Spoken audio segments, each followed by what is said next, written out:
Oi, pessoal, bem-vindos de volta. Hoje eu quero concluir aqui com vocês essa parte de potência, de raiz quadrada decimal, exata, não exata, para a gente poder começar a estudar os ângulos, tá? Então, eu quero que vocês peguem aí o livro de vocês na página 48. Nós vamos tratar primeiro aqui sobre números quadrados perfeitos. Não é uma novidade esse assunto. Nós já estudamos o ano retrasado, né? Quando estávamos no sexto ano, nós vimos esse assunto de números quadrados perfeitos. Eu mostrei uma tabelinha para vocês dos 20 primeiros números quadrados perfeitos, né? Eu fui pegando cada um deles, né? A sequência do 0 até o 20, fui elevando ao quadrado, fui calculando a potência e fui mostrando para vocês que eles eram números quadrados perfeitos. Então, não é bem uma novidade, mas eu quero aqui mostrar para vocês novamente, porque está no livro de vocês, tá? E faz parte aí do conteúdo programático.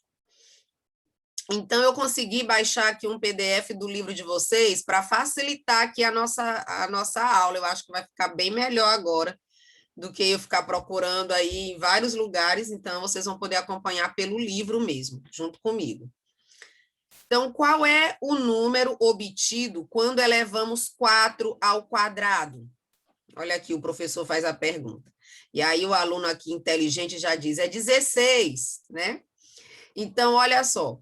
4 ao quadrado, nós podemos representar geometricamente, ou seja, fazendo um desenho, nós podemos representar desse jeito aqui, olha. O 4 ao quadrado, ele corresponde aqui a um quadrado com 4 quadrinhos em cada lado. Então, eu faço aqui o desenho de um quadrado, e aí eu divido ele aqui, ó, 1, 2, 3, 4 na horizontal, 1, 2, 3, 4 na vertical. Então, ele tem 4 quadrinhos na horizontal, 4 na vertical, que a gente pode também chamar aí de comprimento e largura. Então, aí, 4 ao quadrado é a mesma coisa de 4 vezes 4, né? A gente já sabe, se o expoente é 2, a base será repetida 2 vezes. Então, fica 4 vezes 4, que dá igual a 16. Então, o 4 ao quadrado, ele forma um quadrado com 16 quadrinhos, tá? Então, por isso que a gente lê ao quadrado, porque forma um quadrado, tá? O expoente 2, ele representa geometricamente um quadrado, tá? Por isso que a gente lê elevado ao quadrado. Então, aqui, olha, o número 16, que equivale a 4 ao quadrado, é chamado de número quadrado perfeito. É possível mostrar geometricamente que 16 é um número quadrado perfeito. Olha só, consideremos um quadrado com 1 centímetro de lado, tá aqui, esse quadrinho aqui, ó, com 1 centímetro de lado.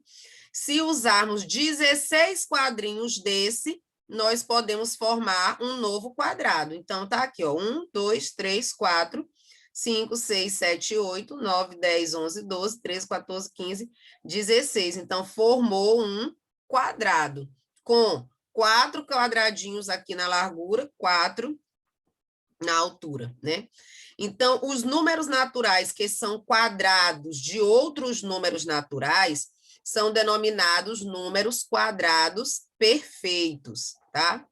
Veja a seguir aqui o quadro com alguns números naturais que são quadrados perfeitos.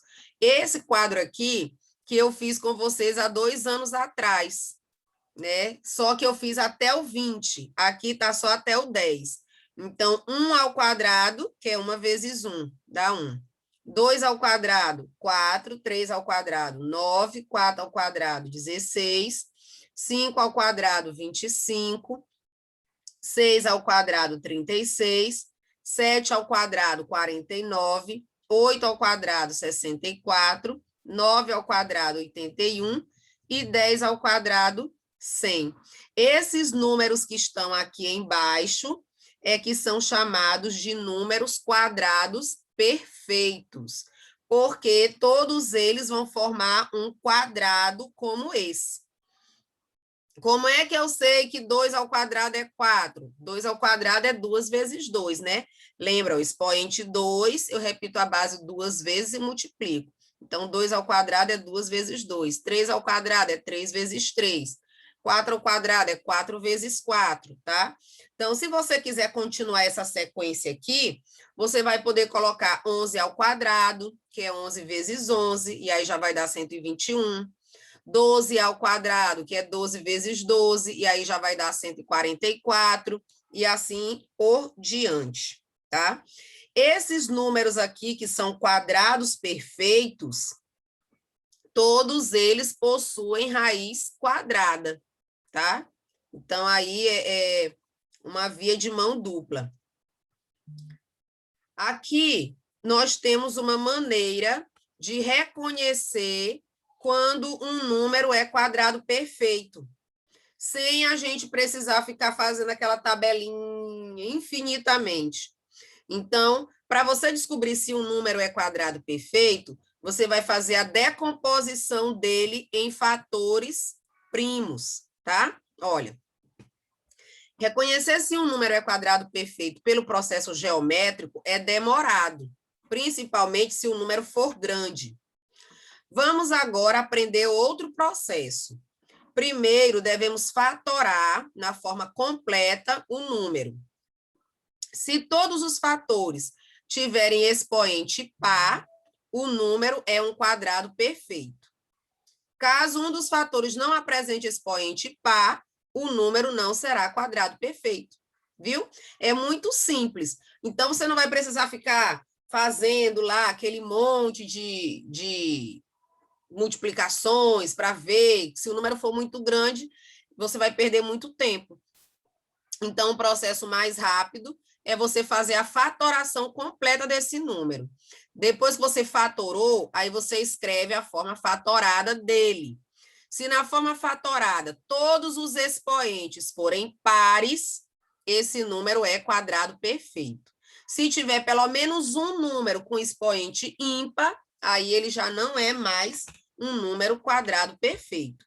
Veja só, o número 144. Vocês lembram que para a gente fazer a decomposição de um número, nós usamos os números primos. Lembram a sequência lá dos números primos? Primeiro, o 2, que é o único número natural que é primo. Depois, o 3, aliás, o número natural par, né, que é primo.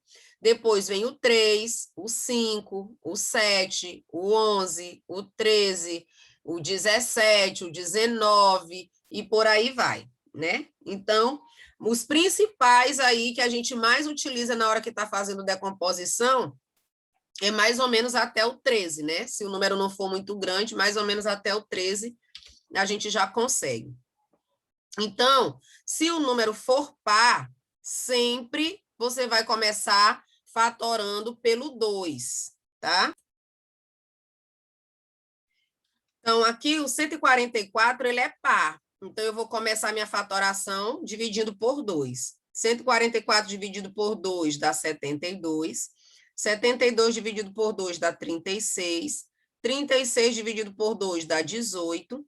18 dividido por 2 dá 9. Aí 9 é ímpar. Não dá mais para dividir por 2. Aí eu procuro o próximo número primo, que é o 3. Aí a divisão é possível. Então, 9 dividido por 3 dá 3, 3 dividido por 3 dá 1. Então, como que ficou aqui a forma fatorada do 144? O 2 apareceu 4 vezes, então o expoente dele é 4. E o 3 apareceu 2 vezes, então o expoente dele é 2.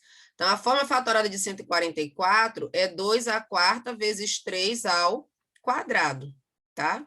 Então, aí, o 144 é um número quadrado perfeito, tá? 450, divido por 2, porque ele é par, dá 225. 225 é ímpar, já não dá mais por 2, então eu procuro ver se dá pelo próximo número primo, que é o 3. 225 por 3 dá 75. 75 continua por 3, dá 25. 25 vai ser por 5, que dá 5, que é por 5, que dá 1. Então, a forma fatorada do 450 vai ficar 2 elevado à primeira potência, porque o 2 só apareceu uma vez. 3 elevado ao quadrado, porque o 3 apareceu 2 vezes. 5 elevado ao quadrado, porque o 5 apareceu 2 vezes. Esse número aqui não é quadrado perfeito. Por que que ele não é quadrado perfeito? Porque esse 2 aqui, o expoente dele é um número ímpar. Então, ele não é um número quadrado perfeito, e por não ser quadrado perfeito, ele também não tem raiz quadrada exata, tá? Só tem raiz quadrada exata os números que são quadrados perfeitos, tá?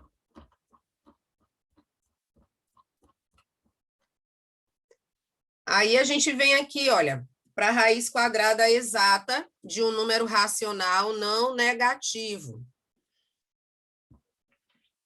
Se um número representa um produto de dois fatores iguais não negativos, então cada fator é a raiz quadrada desse número. Por exemplo, a raiz quadrada de 25 é 5. Por quê? Porque 5 vezes 5 equivale a 5 ao quadrado, que dá 25. E aí, a raiz quadrada de 25, eu escrevo assim, ó, raiz quadrada de 25 igual a 5. A raiz quadrada de 49 é 7. Por quê? Porque 7 vezes 7 dá 49. Então, eu escrevo raiz quadrada de 49 é igual a 7. Observamos, então, que todo número quadrado perfeito tem uma raiz quadrada exata, tá? Se o número é um quadrado perfeito, ele tem uma raiz quadrada exata. Veja agora como fazer para determinar a raiz quadrada exata de outros números quadrados perfeitos. Acompanhe as situações a seguir. Veja. Veja a conversa de Luana e Renato. Renato, você sabe como podemos fazer para calcular a raiz exata do número 576?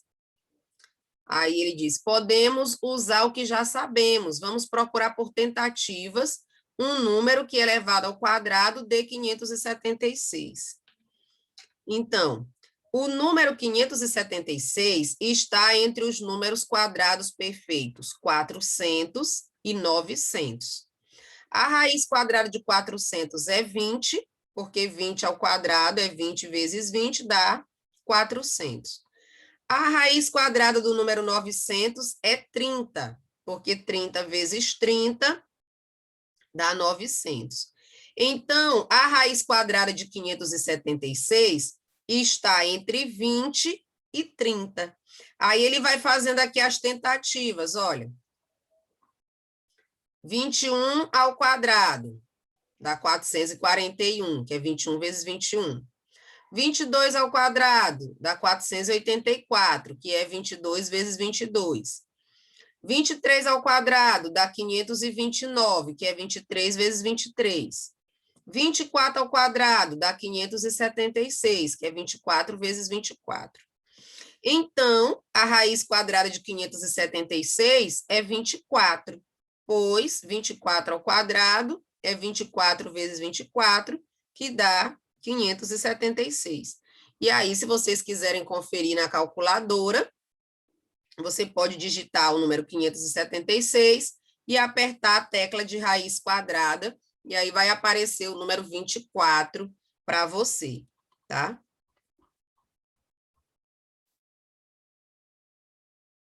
Observe a pergunta que a professora escreveu para os alunos.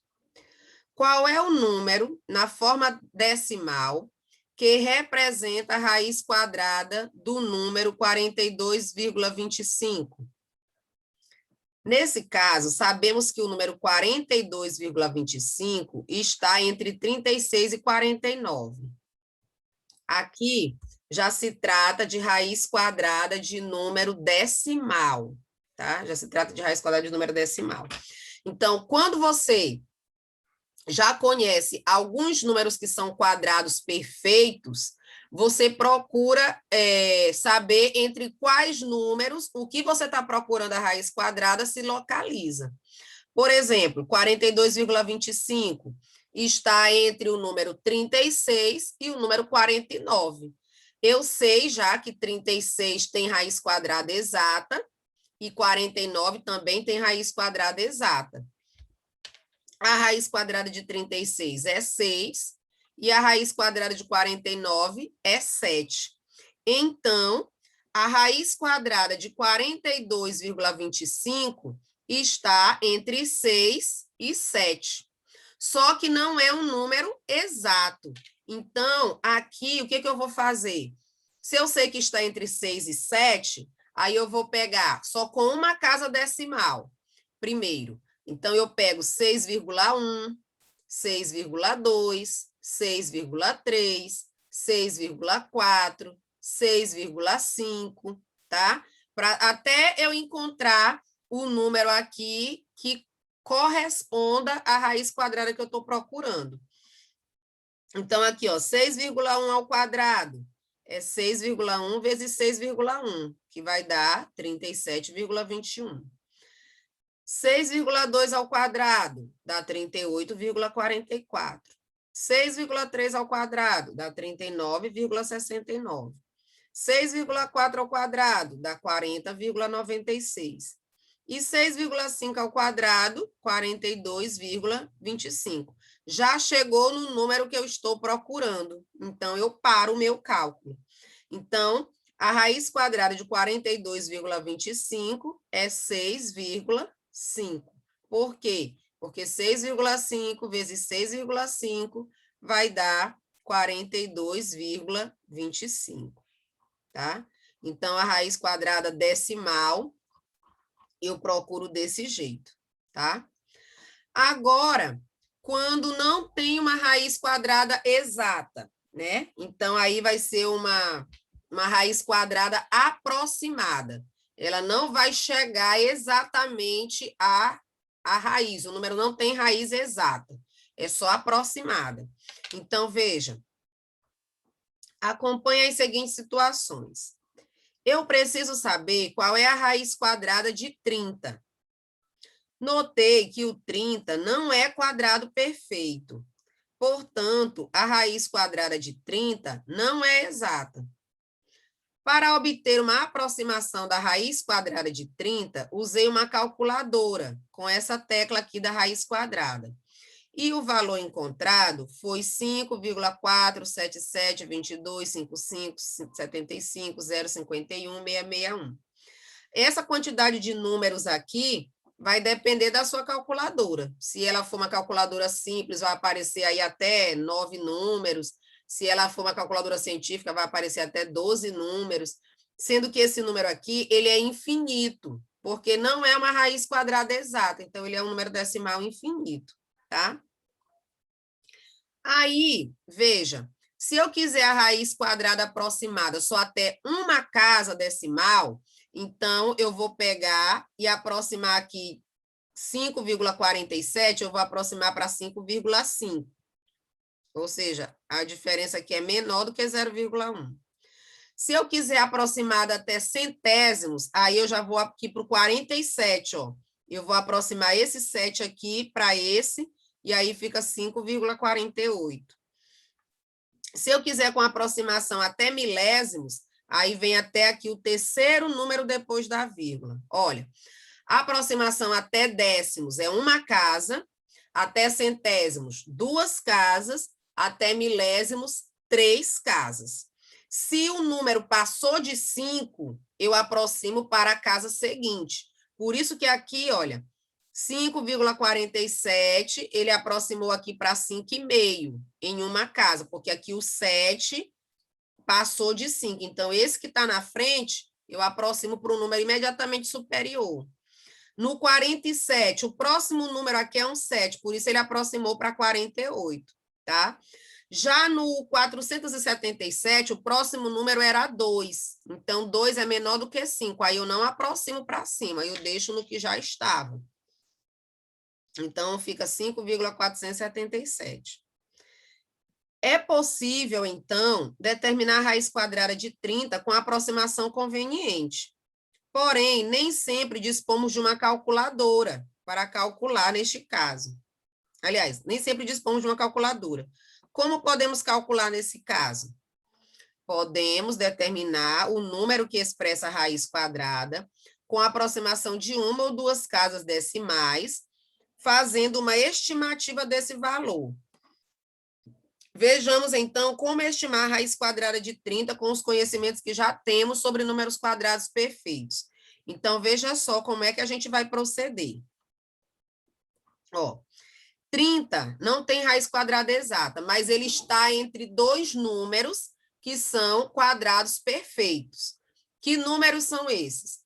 O 30, ele está entre 25, que tem raiz quadrada exata, e o 36, que também tem raiz quadrada exata. Então, nesse caso, a raiz quadrada de 30 vai estar entre 5 e 6, tá? Então, o primeiro passo é você descobrir entre quais números quadrados perfeitos o seu número está. Descobriu? Então, aí você já sabe entre quais números vai estar a raiz dele. Então, ele está entre 25 e 36. Raiz quadrada de 25 é 5, de 36 é 6. Então, a raiz quadrada de 30 está entre 5 e 6. Aí, eu vou colocar um número após a vírgula. Então, eu começo com 5,1 ao quadrado. Aí, eu multiplico 5,1 vezes 5,1. Ainda não chegou em 30. Aí eu pego 5,2 ao quadrado, deu 27,4, ainda não chegou em 30. Eu vou para o próximo número. 5,3 ao quadrado, vai ficar 5,3 vezes 5,3, ainda não chegou em 30, deu 28,09. Aí eu pego 5,4 ao quadrado, vai ficar 5,4 vezes 5,4. Deu 29,16. Ainda não chegou em 30. Vou para o próximo número. 5,5 ao quadrado. Fica 5,5 vezes 5,5. Vai dar 30,25. Aqui, passou de 30. Como eu quero um valor aproximado, então não pode passar, tem que chegar perto. Então, nesse caso aqui, eu vou usar o 5,4. Então, a raiz quadrada de 30, aproximada até uma casa decimal, será 5,4. Aí, se eu quiser com duas casas decimais, aí agora, depois do 4, eu vou colocar o 1, e aí eu começo de novo. Aí fica 5,41 ao quadrado, 5,42 ao quadrado, 5,43 ao quadrado. Então, a quantidade de casas é o problema que vai pedir para você, tá? Então, mas só com uma casa seria esse 5,4 aqui, o valor aproximado, tá? Olha aqui, ó. Observando os cálculos anteriores, verificamos que a raiz quadrada de 30 é maior que 5,4 e é menor do que 5,5. Então, 5,4 e 5,5 são os números que representam uma aproximação para a raiz quadrada de 30 até décimos. Para não termos dois valores, convencionamos que o número procurado corresponde ao menor valor.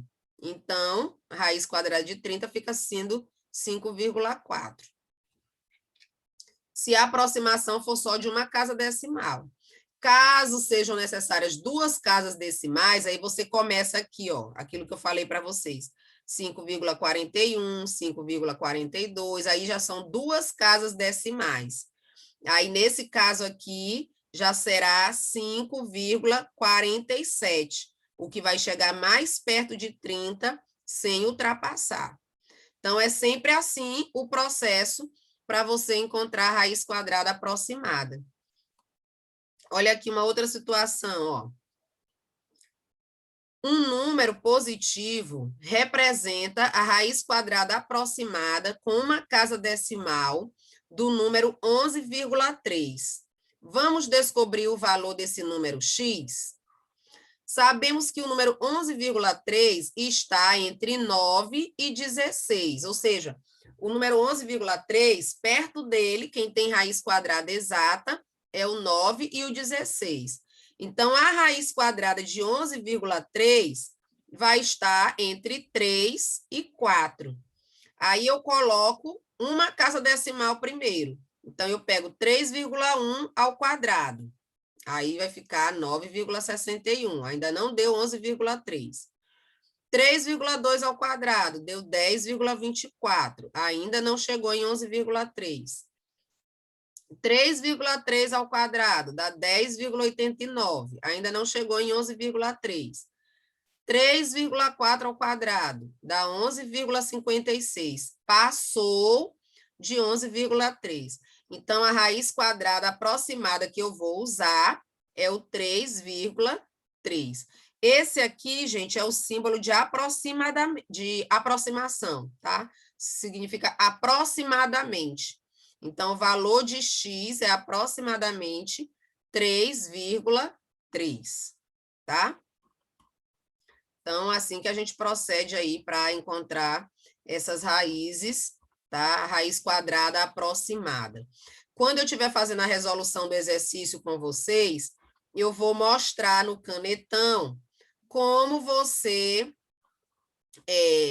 vai proceder para descobrir a raiz quadrada exata pelo processo da decomposição em fatores primos, tá? Eu vou mostrar isso para vocês quando eu estiver resolvendo o exercício, porque aqui só dá para eu mostrar o que está aqui posto no livro de vocês e um pouco da teoria, né?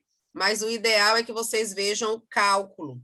Então, quando eu estiver fazendo a correção do exercício, eu vou mostrar esse detalhe para vocês de como a gente descobre a raiz quadrada exata pelo processo da decomposição em fatores primos, tá? Quando você sabe que o número que o número é um quadrado perfeito, como é que você faz, tá?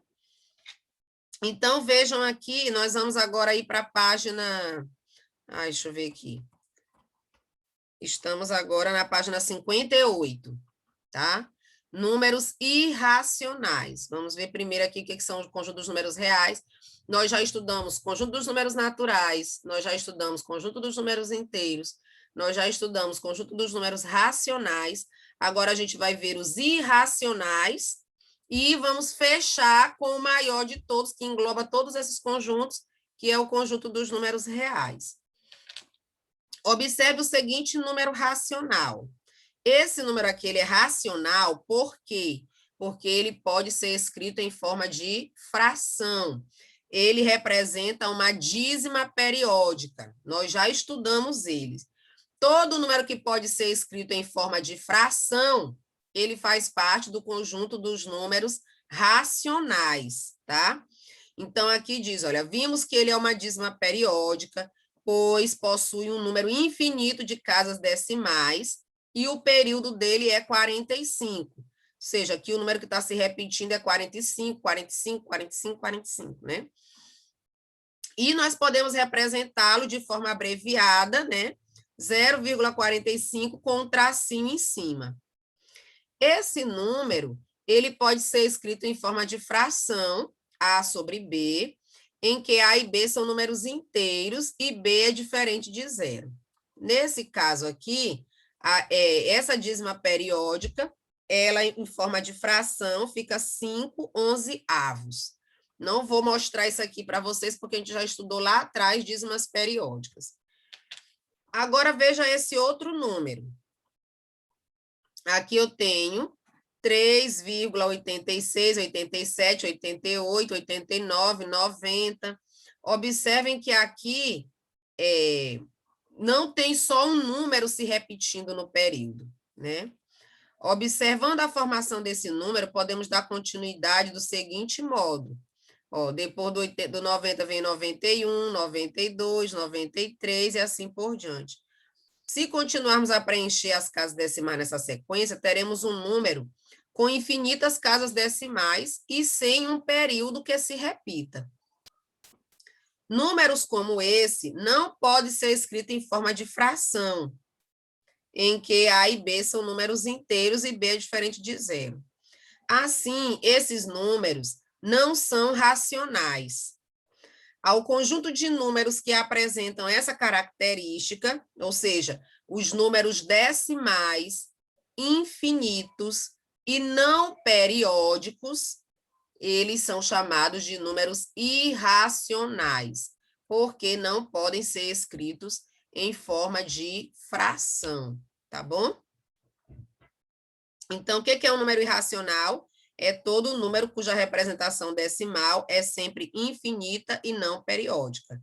Exemplo, raiz quadrada de 2, se você for calcular e botar na calculadora, vai dar um número infinito, o número π, tá? Então, quando um número não pode ser escrito em forma de fração, ele é chamado conjunto dos números irracionais. Ele é representado por esse i aqui, ó, tá? Número irracional.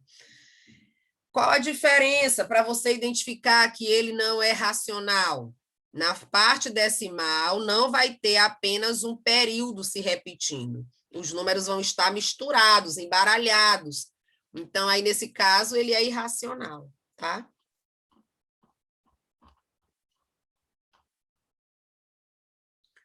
E aí vem o conjunto dos números reais.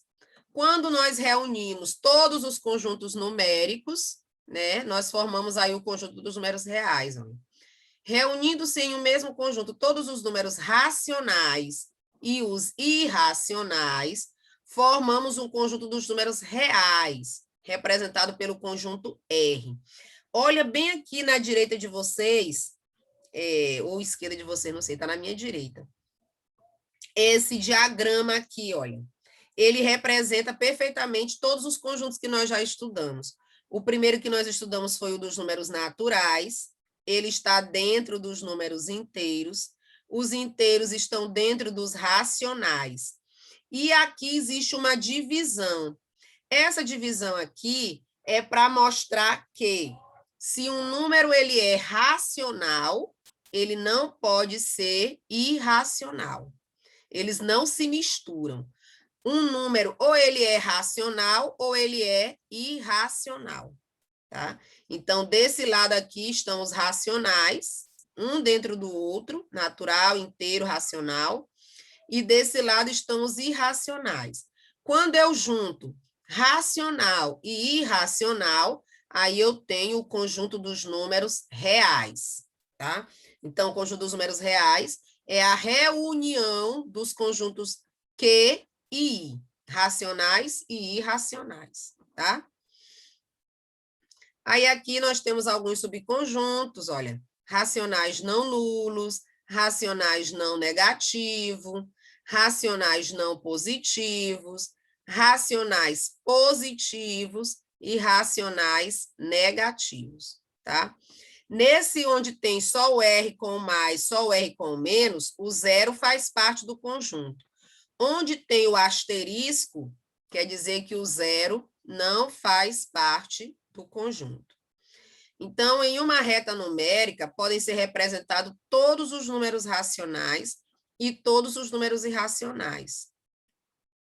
Ou seja, podem ser representados todos os números reais. E cada ponto dessa reta pode ser associado a um número racional ou a um número irracional. Essa reta é denominada real. Então, essa aqui é a reta real, tá? Reta dos números reais, onde se reúne aí todos os conjuntos numéricos, tá? Já vimos que há certas limitações em relação às operações nos conjuntos N, Z e Q. No conjunto N, nem sempre é possível subtrair, obter divisões exatas, ou extrair a raiz quadrada e encontrar o número natural. No conjunto Z, nem sempre é possível obter divisões exatas ou extrair a raiz quadrada de um número inteiro. No conjunto Q, nem sempre é possível extrair a raiz quadrada exata e encontrar um número racional. Porém, no conjunto dos números reais, efetuamos qualquer adição, subtração, multiplicação ou divisão, exceto divisão por zero, que não existe, né? Bem como extraímos a raiz quadrada de qualquer número positivo, não negativo, melhor dizendo, né? Porque até o zero tem raiz. Vale lembrar que há restrições. A raiz quadrada de um número negativo, por exemplo, não representa um número real, pois não existe raiz par de número negativo. Tá? Porque não vai ter aí, toda vez que o expoente é par, o resultado é positivo. Então, se o número é negativo, não vai existir raiz par para ele, tá? Ok. Então, aqui, gente, nós concluímos, tá? Nós concluímos o nosso conteúdo aqui dos conjuntos numéricos e das operações básicas. Na próxima aula aí a gente começa a estudar os ângulos, tá bom? Por hoje é só, e eu vou deixar no nosso grupo as questões que vocês deverão responder, tá? Grande beijo, tchau, tchau.